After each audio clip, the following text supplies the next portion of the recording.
It's both a love and a revenge story. It deals with homosexuality and its repression.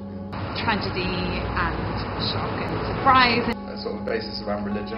The story of forbidden love, and it's a love that's so strong that it results in kind of desperate action being taken on the parts of the characters.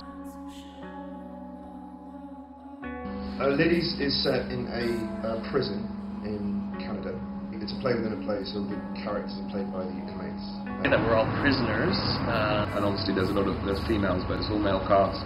So it means you've got these really physically imposing men playing some incredibly vulnerable roles. So you'll have big butch men playing women in a very sensitive way. Feminine, very seductive woman, when actually you're a bloke.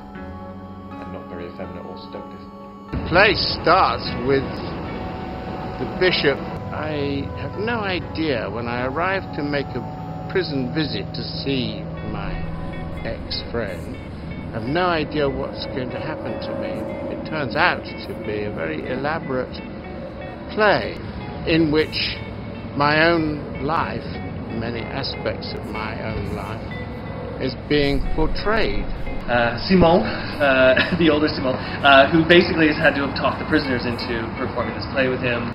He's actually rehearsed with the inmates of that prison a play about their childhood, with the hope of, through that, swelling within the bishop the emotions, which eventually leads to him confessing that he was the one who committed the crime which falsely imprisoned Simon for the last 40 years of his life.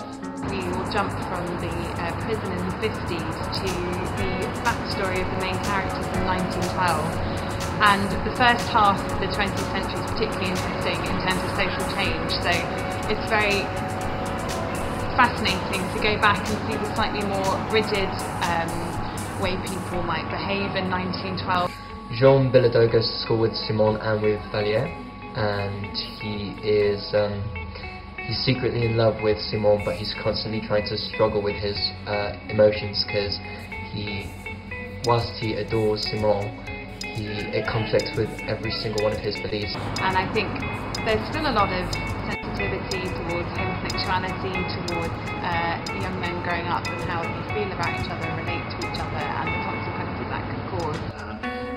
It's not like it was just frowned upon. You could go to jail and you'd probably get lynched by the local community if it ever came out.